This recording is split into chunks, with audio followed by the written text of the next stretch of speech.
Aprendam esses 4 pontos, ainda que talvez vocês já os saibam, mas que vocês possam ouvir cada um desses pontos com o seu coração. Eu digo isso por quê? Porque aqui, hoje, nós temos várias pessoas que aqui estão, que vieram de ministérios que arrancavam a lã das ovelhas, e o couro, e batia, e roubava, e tomava na marra o seu dinheiro. E você se cansou disso. De repente você encontrou um ministério, de volta à palavra, que é diferente. E é diferente. E aqui eu quero... Quantos pastores estavam aqui ontem e cooperadores estavam aqui ontem, na reunião? Deixa eu ver as mãos. Se eu mentir aqui, eu quero que vocês todos digam aqui. Se eu mentir, qual foi a minha insistência aqui ontem? É lógico que os irmãos todos, na boa vontade de querer ajudar, dizia: pastor, que tal fazermos um boleto bancário? Pastor, que tal fazermos um carnê? Pastor, que tal? Eu falei: gente, eu não acredito nisso. Estou mentindo, irmãos? Quem estava aqui ontem? Eu falei: nós não vamos fazer porque eu não acredito. Eu só acredito num coração voluntário. Um coração que ama, um coração que de fato entende a obra de Deus, que ama a tal ponto essa obra que se dá. Nós não vamos assumir um outro caminho de barganha, de coercitividade, de obrigação, de imposição. Nós não vamos assumir. E se for preciso fechar tudo, fecha. O ministério não acaba. Acaba as estruturas. Ministério é vida, é espírito, é coração, é verdade, é palavra de Deus. Nem que a gente saia andando por aí, igual os gregos faziam antigamente, com meia luz atrás, aí sobe na montanha e começa: bem-aventurados os mansos, porque herdarão a terra. Nem que seja vagabundando. E a palavra vagabundar é uma palavra extremamente positiva. Positiva. O problema é que às vezes o vulgo só entende as palavras no sentido popular. A palavra vagabundo quer dizer aquele que vaga pelo mundo. E só pode vagar pelo mundo quem não lança raízes no mundo. Quem se apega a essa terra e fica ali com medo de perder o seu território é que não pode ser alguém que vaga pelo mundo. Jesus Cristo veio ao mundo e ele só andava e morreu andando. Porque ele era livre. Totalmente desapegado a qualquer coisa. Por isso que Abraão também, embora possuidor de muitas riquezas, ele nunca construiu uma casa, mas habitava em tendas, como alguém que entende que a sua vida é passageira. Mas como tem muitas pessoas que vindo para o Ministério de Volta à Palavra, talvez não tenham entendido qual é a visão ministerial que nós temos acerca de ofertas, eu quero falar um pouco sobre os irmãos, para os irmãos terem uma noção. O fato de nós não termos nenhuma identificação com o sistema evangélico do Evangelho da Prosperidade, isso não significa que seja pecaminoso, que as ofertas sejam pecaminosas. Irmãos, o ofertar é algo bíblico, do Antigo e do Novo Testamento. O problema da teologia da prosperidade não são as ofertas, é o modo como eles fazem e é a motivação com a qual eles fazem. Mas o ato de ofertar é algo bíblico. E eu coloquei aqui 4 pontos que eu quero que os irmãos pensem comigo acerca do ofertar. O primeiro é a premissa, ou seja, qual é a base que nós ensinamos e entendemos que nós temos uma necessidade de ofertar ao Senhor. Qual é a base? A base é de o que está lá em Salmo 24, primeiro, Ageu 2:8, quando diz: do Senhor é a terra e a sua plenitude e todas as coisas que nele há. Então, quando a Bíblia diz: do Senhor é a terra e a sua plenitude, do Senhor é a terra e tudo que há sobre ela e tudo o que há nela, eu pergunto, de quem são as riquezas da terra? Hã? Essa é uma premissa. Lá em Ageu, quando Zorobabel e Josué estavam na liderança da reconstrução do templo, Deus disse a Zorobabel que ele estava preocupado com a edificação da casa. Deus mandou dizer por Ageu assim, olha, o ouro, meu é o ouro, e minha é a prata, diz o Senhor dos Exércitos. Então essa riqueza, ainda que para Deus não tenha nenhum valor comercial, nada disso, mas tudo pertence a Deus. Então nós partimos da seguinte premissa: a pessoa que entende que é uma criatura de Deus, a pessoa que se entende que enquanto criatura, ela é um servo de Deus, é uma serva de Deus, essa pessoa ela começa a compreender que ela é um mero mordomo das coisas que pertencem a Deus.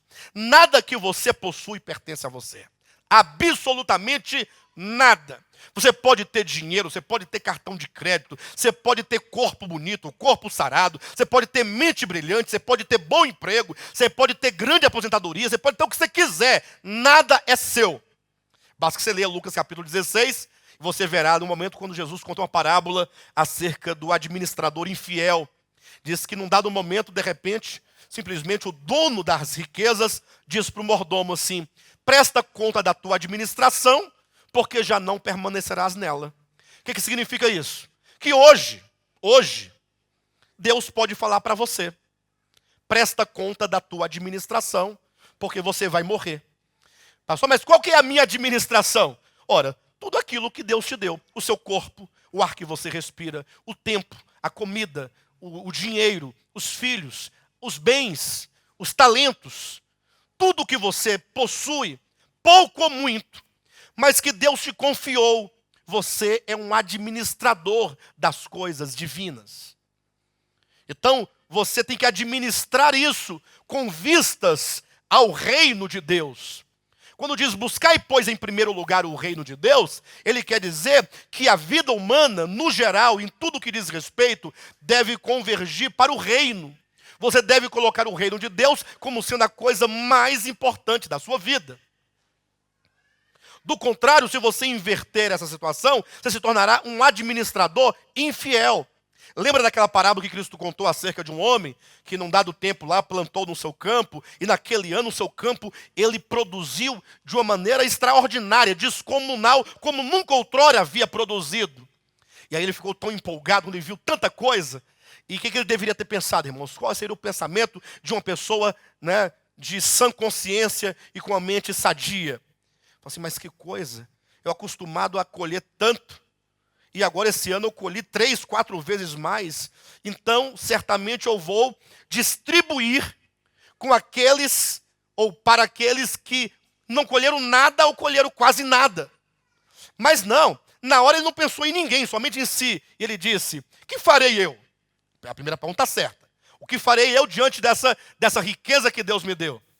Aí ele errou quando disse, construirei maiores celeiros, armazenarei os alimentos nos novos celeiros, e então, depois que tiver tudo guardadinho, direi à minha alma, come, bebe e regala-te.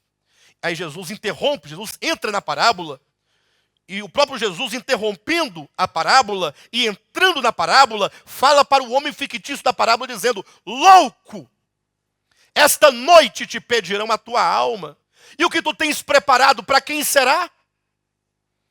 Então, Jesus está dizendo que a pessoa que ao se deparar com os bens, com os recursos que são de Deus, quando ele pensa que tudo aquilo é apenas para o seu bel prazer, para usufruir apenas com a sua própria satisfação carnal, Jesus fala, essa pessoa é louca.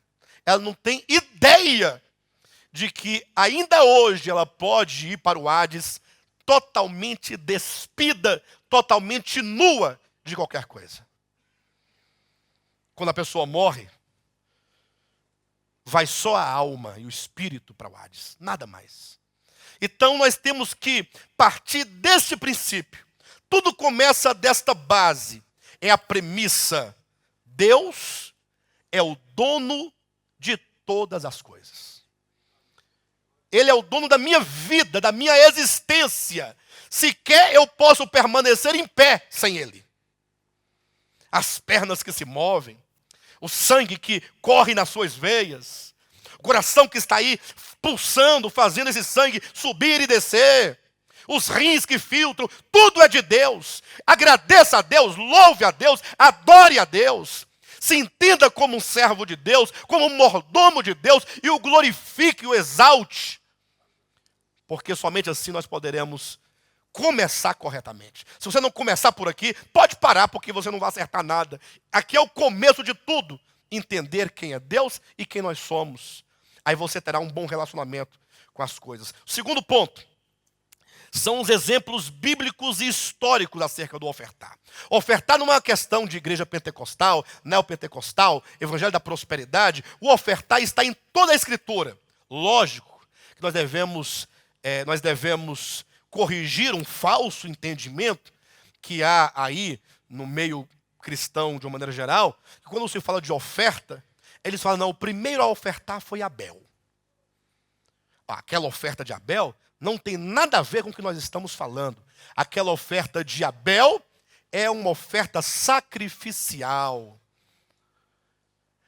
Aquela oferta de Abel, atenção, é uma oferta que representa o sacrifício de Cristo a nosso favor.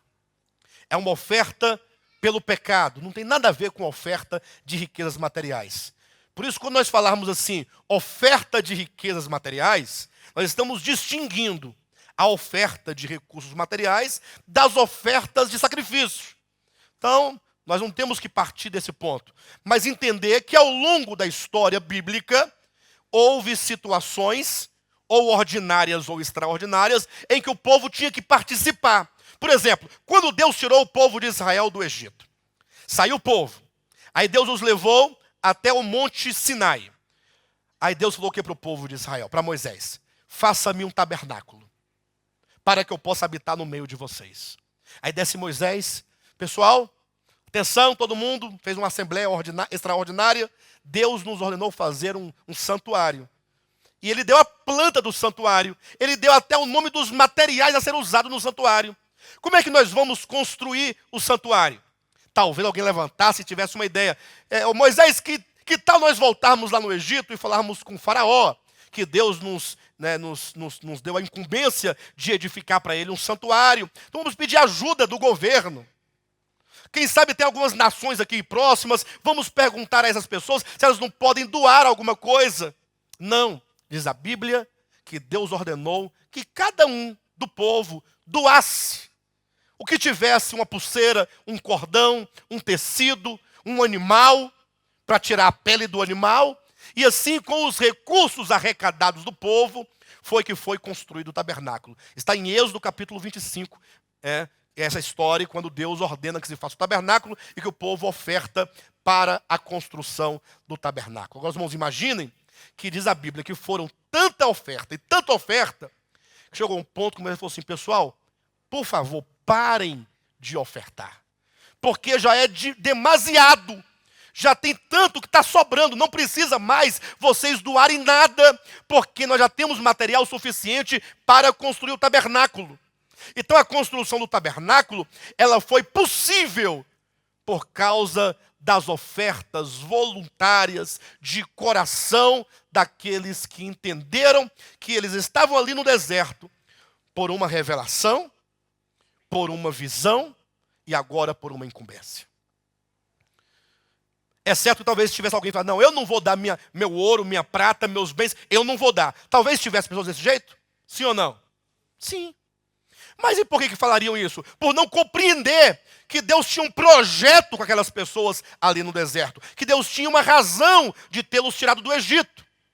Quantos entenderam, certamente, eles participaram. E nós vemos, portanto, um exemplo histórico disso. E lógico que antes disso, aí temos o caso de Abraão, que voluntariamente doou 10% dos despojos que ele havia conquistado naquela batalha. E ele não o fez por força de lei, não o fez por obrigação legal. Por que Abraão, ele doou o dízimo dos despojos conquistados na guerra, lá em Gênesis capítulo 14? Por uma razão simples. Imagine que Abraão, olhem para mim por um momento, quando ele foi guerrear, ele foi com 318 homens. É um bom exército, né? 318 é um número até razoável, só que ele foi lutar contra 5 nações. E há quem consiga ver 7 nações ali. Então, eu pergunto, qual a chance que Abraão tinha de vencer aquela batalha? Humanamente falando. E ele lutou e ele venceu. E venceu e voltou da guerra agora, não somente trazendo o seu trunfo, que era o seu sobrinho, que ele havia ido buscar, mas agora voltava com os despojos, com a riqueza desses reis, todo feliz. Quando ele vem andando, quem é que ele vê se aproximar? Melquisedeque, o sumo sacerdote Melquisedeque. E vinha o sumo sacerdote trazendo ali uma bandeja com pão e vinho. Quando Abraão viu o sumo sacerdote, que de acordo com Hebreus capítulo 7, versículo 25, é o sacerdócio da intercessão, o que Abraão entendeu? Aí ele falou, rapaz, então aqui está a explicação. Por que eu consegui vencer essa batalha? Não porque eu tivesse melhores habilidades ou estratégias militares ou um armamento bélico, não. É porque enquanto eu batalhava, Melquisedeque estava a interceder por mim. Aí ele compreende que a sua vitória é em razão da intercessão. Então, quando ele compreende que a vitória dele não era de si mesmo, mas em razão da intercessão, então agora ele está com seu coração cheio de gratidão. Então, quando ele dá o dízimo dos despojos a Melquisedeque, era uma forma de agradecimento. Era uma expressão de gratidão. E se nós continuarmos no Antigo Testamento, mesmo quando Davi foi arrecadar os materiais, ou separar os materiais para a construção do templo, é dito que ele próprio doou da sua riqueza, ele doou ouro, prata, doou muitas coisas, e todos os príncipes, o povo de Israel também se voluntariou para doar essas riquezas para a construção do templo. Entrando para o Novo Testamento, agora imagine, olhem para mim agora, olhem para mim, porque a coisa vai se estreitando, quando agora você percebe uma coisa tão simples. Jesus tinha ali 12 discípulos, não era? Ele não escolheu, não chamou pelo nome 12 discípulos, que tornaram-se então os 12 apóstolos, além agora dos discípulos que não eram apóstolos. Maria, a outra Maria, a terceira Maria, a quarta, a quinta Maria, e os meninos e todo mundo. Jesus tinha um grupo de pessoas como nós temos aqui hoje, digamos. É lógico que tinha as multidões, mas tinha aqueles que acreditavam que ele era o Messias. Pedro estava lá, João, Tiago, Mateus, Maria, mãe segundo a carne do Messias, as outras Marias, as outras mulheres, pessoas que tinham sido curadas e agora andavam com Cristo, ali, aguardando a manifestação do seu reino. sendo Jesus, o que é o próprio Deus encarnado, diz a Bíblia que ele tinha um tesoureiro no colégio apostólico. Quem era o tesoureiro do ministério de Jesus? Judas era o tesoureiro? Então, quem foi que estabeleceu Judas como tesoureiro? Foi Jesus. Pessoal, vamos reunir aqui, como entra ofertas para nos alimentar, até porque Jesus Cristo ele multiplicou os pães por 2 vezes. No geral, ele mandava comprar pão na cidade. Leia depois João capítulo 4, em que é dito que Jesus ordenou aos discípulos que fossem à cidade comprar pão. Enquanto eles foram comprar pão para comer, Jesus falou com a mulher samaritana. Então, havia uma vida humana, enquanto vida humana de comer, de vestir, as coisas necessárias, as pessoas ofertavam, e Judas é que andava com a sacolinha do dinheiro atrás de Jesus. E diz a Bíblia que Judas, ele roubava da bolsa das ofertas que adquiria. Diz a Bíblia que havia algumas mulheres que eram pessoas ricas, de família rica, e que haviam sido curadas por Jesus de possessões e de doenças, e agora mantinham o ministério de Cristo, financeiramente falando. Então, não pense mal de nós quando nós falamos de ofertas, porque o próprio Deus encarnado, enquanto aquele que viveu aqui na terra e sobre a terra, e tinha necessidades enquanto homem das coisas da terra, ele também teve esse sistema no sentido positivo da palavra, de ofertas voluntárias. Olha, imagine você com essa sua mentalidade no tempo de Jesus dizendo, não é do Novo Testamento, não é do Novo Testamento. Falando com Jesus, ora, não é do Novo Testamento o sistema legal e judicial do dízimo segundo a lei de Moisés, com aquelas pragas todas, aquelas ameaças todas. Mas a questão do ofertar é algo que está em toda a Escritura. Quando você entra para a história da igreja, por exemplo, quando nasce a igreja ali, no primeiro século, vocês vão ver os irmãos ofertando. Você vai ver o apóstolo Paulo arrecadando ofertas nas igrejas para suprir os irmãos, suprir aqueles que passavam necessidade.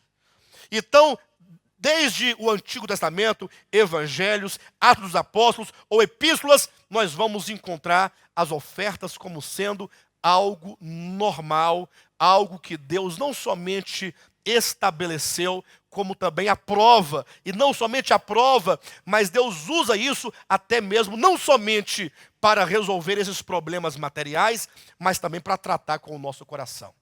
Porque quando se fala do evangelho, da verdade, todo mundo fica empolgado, a palavra, a verdade de Deus, pura, maravilhosa, a revelação. Mas quando fala do dinheiro, aí acontece conosco muitas vezes o mesmo sentimento do jovem rico.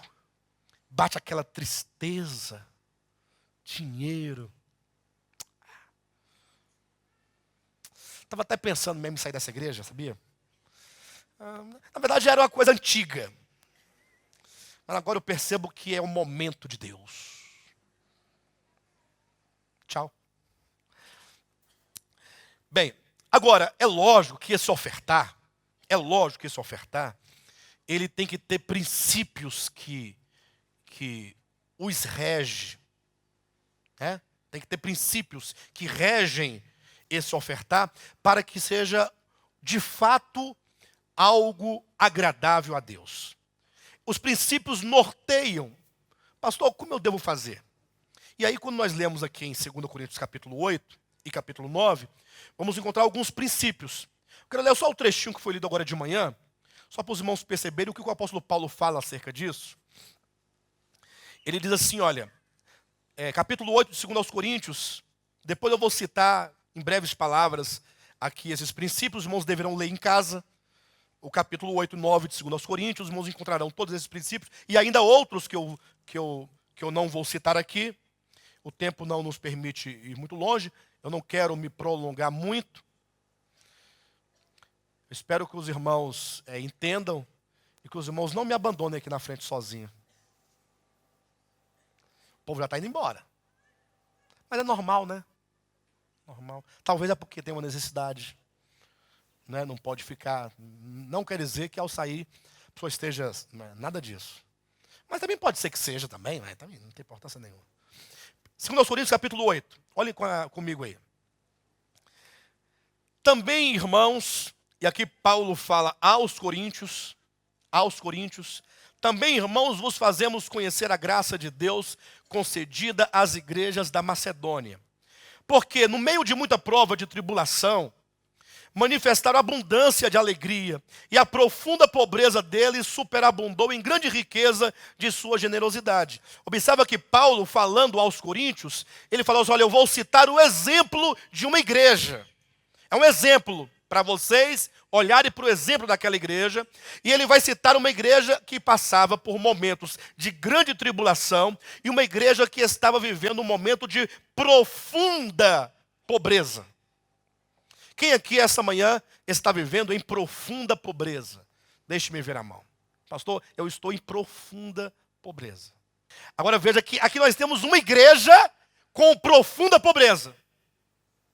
E que essa igreja, o que aconteceu com ela? Porque em meio de muita prova de tribulação, manifestaram abundância de alegria. A tribulação comendo chicote, comendo os irmãos, aleluia! Eles não viam motivo de murmurar. E além disso é dito que a profunda pobreza deles superabundou em grande riqueza da sua generosidade. Quanto maior a pobreza, mais generosos eles eram. E aí diz o versículo seguinte, porque eles testemunham eu na medida de suas posses, e mesmo acima delas, se mostrar o quê? Se mostrar o quê? Aqui está um princípio. Aqui está o princípio. Dizendo, porque eles, testemunho eu, na medida de suas posses, e mesmo acima delas se mostraram o quê? Voluntários. Se você não for um voluntário, se você fizer movido por qualquer outra razão que não seja a voluntariedade do seu coração, de querer participar, você estará no princípio errado. Você pode ficar tranquilo que todas aquelas maldições ditas lá em Malaquias, ditas lá em Gálatas capítulo 3, ditas lá em Deuteronômio capítulo 28, todas as maldições já foram levadas por Cristo na cruz do Calvário. Elas não recairão sobre você. Pastor, então se eu não ofertar, eu não vou ser amaldiçoado com as maldições da lei? Não vai. Porque a graça de Deus é maior do que a dureza do nosso coração. Porque a graça de Deus, ela é muito maior do que o nosso pecado, a nossa avareza.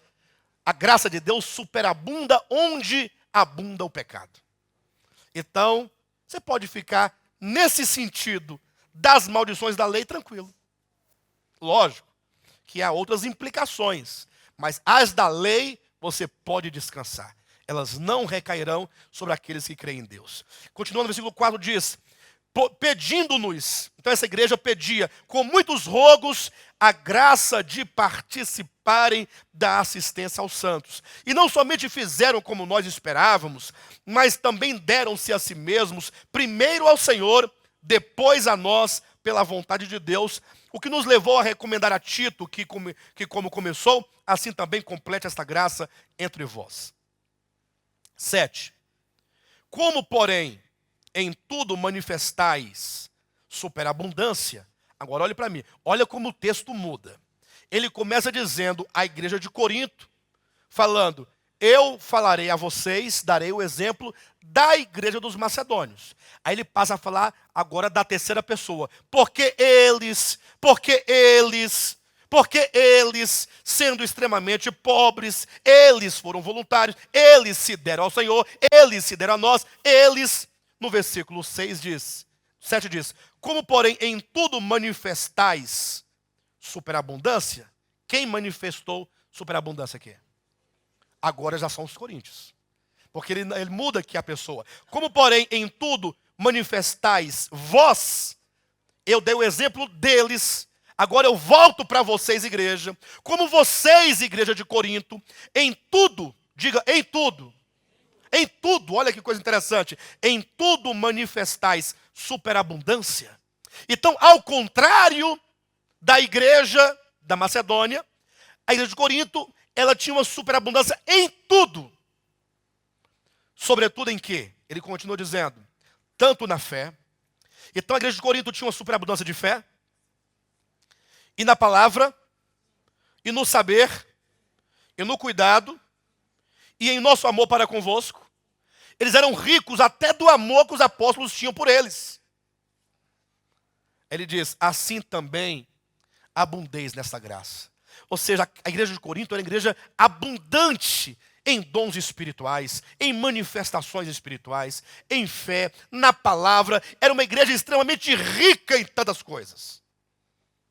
E agora então o apóstolo diz, então que vocês possam abundar nesta graça, a graça do ofertar. E aí ele diz outro princípio no versículo 8, não vos falo na forma de mandamento. Eu não estou estabelecendo aqui uma regra. Vocês devem fazer isso. Parem com as regras. Aprenda a ser guiado pelo amor. Não vos falo na forma de mandamento, mas para provar pela diligência de outros a sinceridade do vosso amor. Primeiro, voluntariedade. Segundo, amor. Você ama a palavra? É verdade? Você não está se enganando, não? Você ama o evangelho? Você ama o ministério apostólico de volta à palavra? Isso é verdadeiro? Esse ministério tem sido bênção na sua vida? Se você ama Então, esse amor ele deve se manifestar. Amor que não se manifesta não é amor.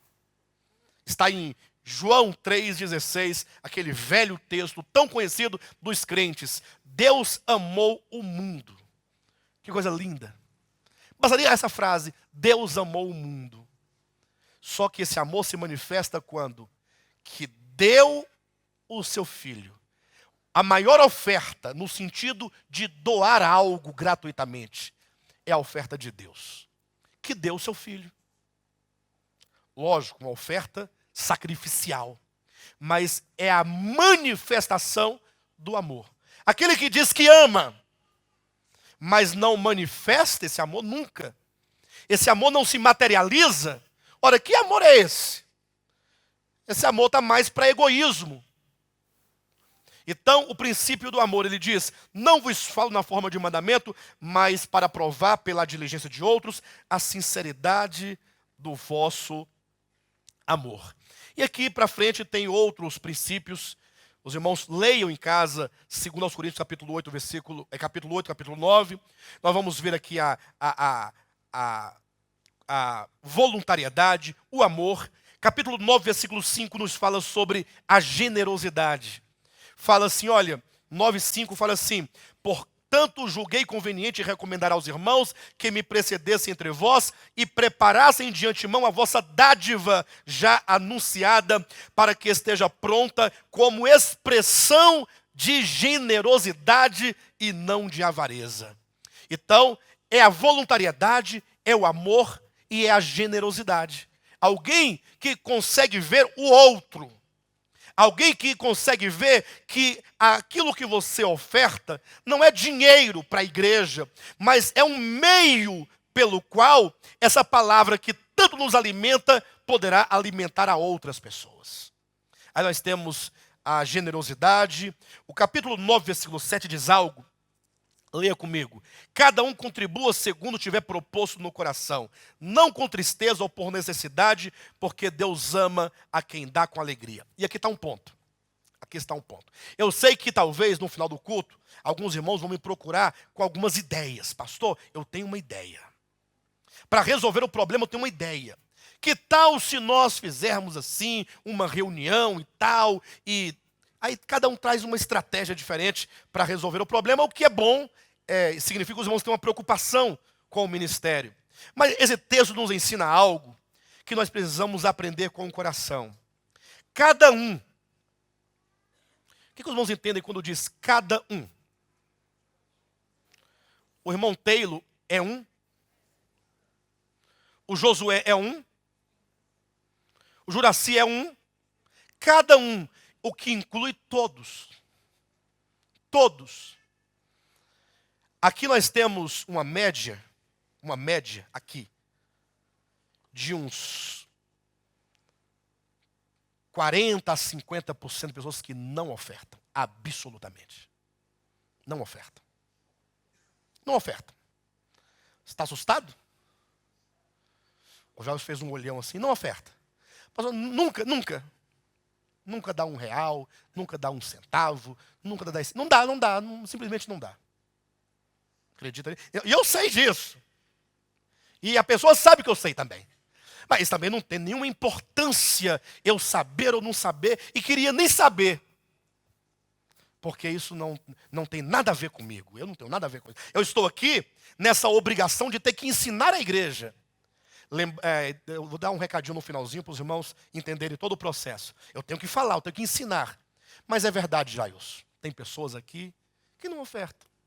Entram, saem. Tem outros que ofertam a cada 6 meses. Mas não é que ele acumulou para ficar um montão, não. Dá 6 meses, ele dá 50, dá 100. A cada ano. Tem gente que só oferta quando a coisa fica feia. Aí ele está aqui. Depois se esquece que as coisas continuam. Então diz assim, cada um contribua. Primeiro, segundo tiver proposto no coração. O seu coração propõe algo? É a pergunta. Propõe algo? Pastor, meu coração não propõe nada. Pode ser que não proponha nada. Pastor, não tenho vontade de ofertar nada. Não tenho vontade. Então, de fato, há um problema no seu coração. Há um problema. Que talvez esse seja o menor problema do seu coração. Cada um contribua segundo tiver proposto no coração, não com tristeza. Imagina o irmão aqui hoje assim, meu Deus do céu, o programa vai sair do ar, então agora eu nem estava querendo, ou nem estava podendo, ou nem estava nada, mas... Então é um jeito, né? Então já que é assim, eu vou ofertar, para não sair do ar, eu vou ofertar. Aí oferta para resolver aquele problema, mas fica triste lá no fundo. Já que tem que dar, tem que dar. Então, não faça com tristeza. Faça com alegria. Pastor, mas como é que eu posso ofertar com alegria? Como é que alguém pode tirar dinheiro do bolso e ofertar com alegria? Ora, se você entender que o maior bem não é o dinheiro, e que o dinheiro, infelizmente, faz parte dessa vida aqui na terra. Mas se você entender que existem bens maiores, coisas maiores, você fará com toda alegria. Porque você vê além disso. Aí diz mais, não com tristeza ou por necessidade. O que os irmãos entendem quando diz não oferte por necessidade? É porque tem pessoas que só ofertam quando surge uma necessidade. Quando não tem necessidade, eu não vou ofertar. Então, o ofertar deve ser um ato voluntário, em amor, com alegria, com generosidade, individual, e que não traz tristeza, e não é um ato porque precisa. Ainda que não precisasse, o ofertar tem que ser voluntário, tem que ser constante, para que, tendo a igreja, promova o bem para tudo e para todos o que for possível. Então nós não podemos ofertar por necessidade. Porque senão você oferta hoje por necessidade, amanhã você não oferta mais, porque acabou a necessidade. Aí você vai gerar um outro problema.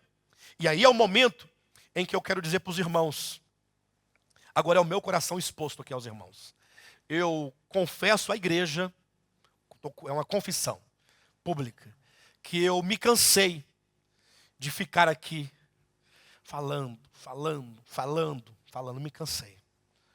Eu estou esgotado, profundamente esgotado. De modo que, se for para levar, como sempre levamos, a cada 3 meses tem que ficar nessa situação, nós vamos levar. Sempre que eu der um grito aqui, vem o dinheiro, vai vir. Sempre veio, não é assim? Só que isso esgota, isso cansa, e eu me cansei. Portanto, eu decidi ministrar essa palavra para ensinar os irmãos a caminharem pelo amor. Eu não vou mais ficar aqui. O que vai acontecer? Se o dinheiro entrar por amor, nós continuamos com o programa. Se não entrar pelo amor, o programa sai. Pastor, se o programa sair, não vai ainda diminuir mais as ofertas, porque o povo pensando, agora sem o programa, aí então, agora que não precisa mesmo. Aí amanhã nós entregamos o local. E vamos para um local menor, para 200 pessoas. Nós somos 500 pessoas, mas a gente só pode fazer o que pode. Pastor, mas assim vai acabar o ministério. Não, o ministério não acaba. Agora, as estruturas podem acabar. Nem que amanhã você chegue aqui, eu esteja lá fora, sentado no meio-fio. Hoje é aqui, irmãos. Hoje é aqui. Eu não tenho nenhum problema comigo em voltar lá para o prédio da dona Aide, onde nós começamos. Não vou dizer a casa do irmão Manuel, porque já não tem mais, já vendeu a casa dele. Senão eu diria para a casa do Manuel. Eu só vou apelar para o coração. Lógico, vamos continuar a falar de oferta, porque é um tema bíblico, mas eu não vou ficar nessa coisa de ficar... Não, vamos falar, irmãos, precisamos de ofertar ao Senhor, usem o seu coração, lembrem-se dos princípios e vamos avançar. Então, se o programa sai do ar ou não sai do ar, depende dos irmãos. De Deus, não depende porque Ele já deu. Ele já nos deu. Já está tudo aí nos bolsos. Quer saber se você quer se doar. Amém? A Comunidade Cristã em Ceilândia apresenta De Volta à Palavra. com o pastor Alexandre Rodrigues, um programa para a edificação do corpo de Cristo, porque Deus nos habilitou para sermos ministros de uma nova aliança, não da letra, mas do Espírito, porque a letra mata, mas o Espírito vivifica. A Comunidade Cristã em Ceilândia apresenta De Volta à Palavra, um programa para a edificação do corpo de Cristo, porque Deus nos habilitou para sermos ministros de uma nova aliança, não da letra, mas do Espírito, porque a letra mata, mas o Espírito vivifica.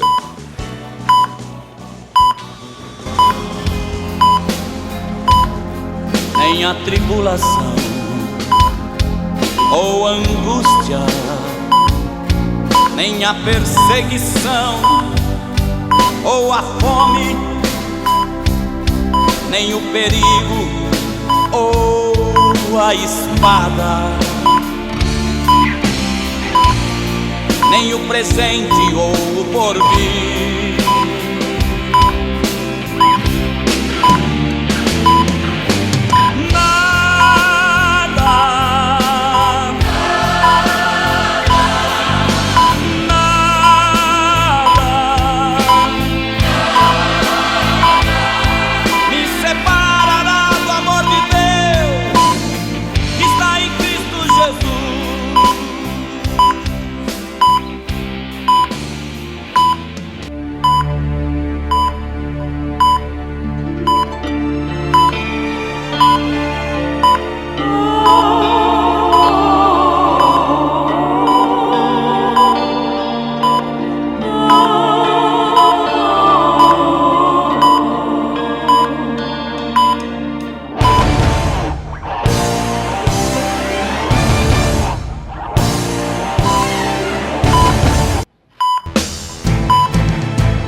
Comunidade Cristã em Ceilândia apresenta o programa De Volta à Palavra, com o Bispo Alexandre Rodrigues, uma voz profética, preparando o caminho para a segunda vinda de Cristo. Voz do que clama no deserto, preparai o caminho do Senhor.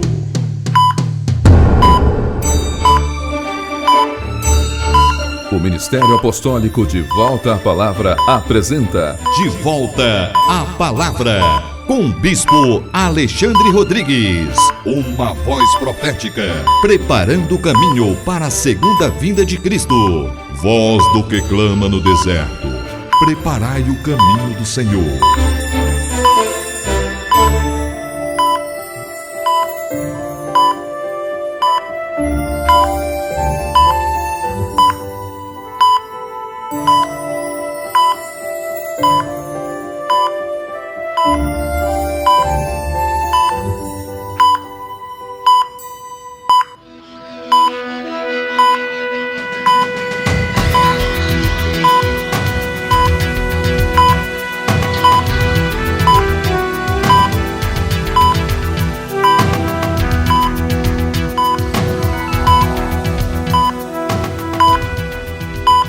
Glória a Deus.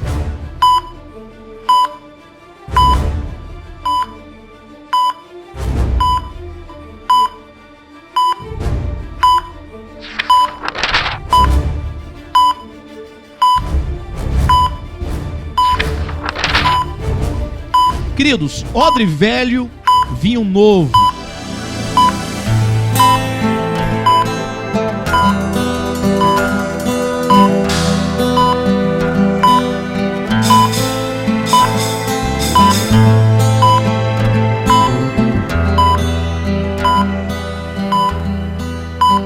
Nós vivemos num tempo de muita confusão religiosa.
O Ministério Apostólico De Volta à Palavra apresenta De Volta à Palavra, com o Bispo Alexandre Rodrigues. Uma voz profética, preparando o caminho para a segunda vinda de Cristo. Voz do que clama no deserto, preparai o caminho do Senhor.